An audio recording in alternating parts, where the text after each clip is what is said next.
नमस्कार, India TV speed news देख रहे हैं आप और मैं हूं आपके साथ प्रिया शर्मा। रुक करते हैं शब्दवान का। तिहाड़ जेल में सरेंडर करने से पहले अरविंद केजरीवाल ने आप दफ्तर में पार्टी कार्यकर्ताओं को संबोधित किया। इस दौरान सीएम केजरीवाल ने चुनाव से पहले आ रहे एग्जिट पोल को फर्जी करार दिया। साथ ही भाषण में ईवीएम की हेराफेरी की थ्योरी का जिक्र भी उन्होंने किया। केजरीवाल ने कहा, ये सभी एग्जिट पोल फर्जी हैं। असली मुद्दा ये है कि उन्हें मतगणना के 3 दिन पहले ये फर्जी एग्जिट पोल क्यों करना पड़ा। मेरे से लिखवा लो, सारे एग्जिट पोल फर्जी हैं, बिल्कुल फर्जी हैं। एक एग्जिट पोल वाले ने राजस्थान में टोटल 25 सीट है, उसमें 25 में से 33 दे दिए उन्होंने बीजेपी को। ऊपर से आया होगा भाई बीजेपी को ज्यादा देने हैं, तो उसने कहा मोदी जी क्या याद रखोगे आप भी, आपको 25 में से 33 दे दिए। इनको गिनती से 3 दिन पहले फर्जी एग्जिट पोल कराने की क्या जरूरत थी, ये समझने वाली बात है। मेरे को भी समझ नहीं आया। कई सारे लोगों की कई सारी बातें चल रही हैं।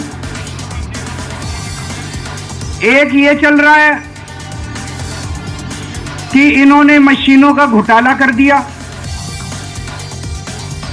वहीं राहुल गांधी ने एग्जिट पोल के अनुमानों को मोदी मीडिया पोल घोषित कर दिया है।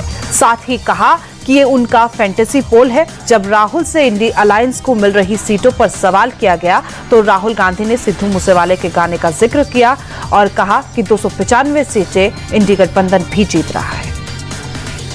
कांग्रेस पार्टी जीत रही है ब्रदर। इसका नाम एग्जिट पोल नहीं है, इसका नाम मोदी मीडिया पोल है।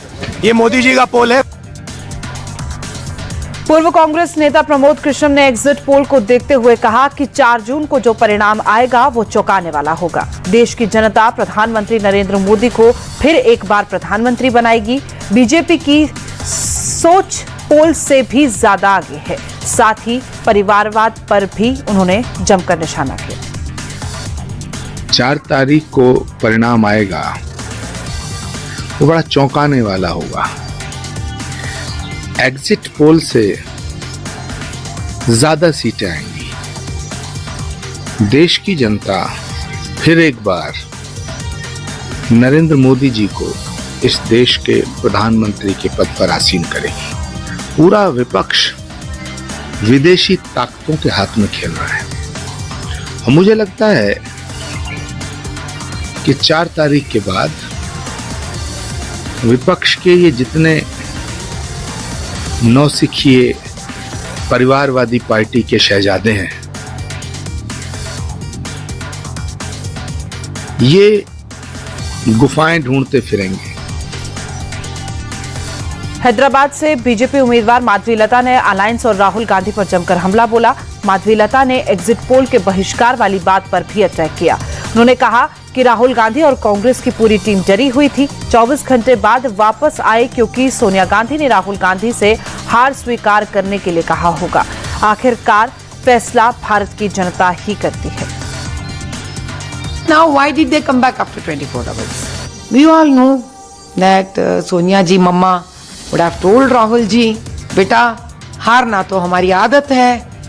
By now you should have got used to it, Rahul ji, बेटा कोई दिक्कत नहीं है। So the way she has, handed over her son to the constituency, now she would have counseled him. It's okay, बेटा, it's okay, not an issue. ये तो होते रहता है जिंदगी में। Now that we have learned and got used to lose with Modi ji. तो वहीं बीजेपी के केंद्रीय मंत्री ज्योतिरादित्य सिंधिया ने इंडी गठबंधन पर निशाना साधा। उन्होंने कहा कि जिनके पास ना कोई एजेंडा, ना कोई समन्वय और ना कोई सिद्धांत है, वो सबके सब एक साथ होकर एक व्यक्ति के विरुद्ध हो गए हैं। लेकिन उस एक के साथ 140 करोड़ देश की जनता खड़ी है।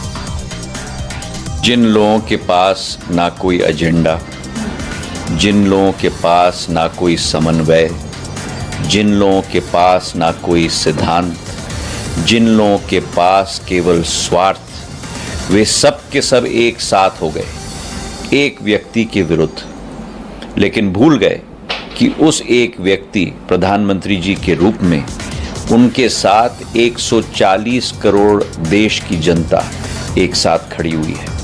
और अब आने वाले 4 तारीख को दूध का दूध और पानी का पानी होगा।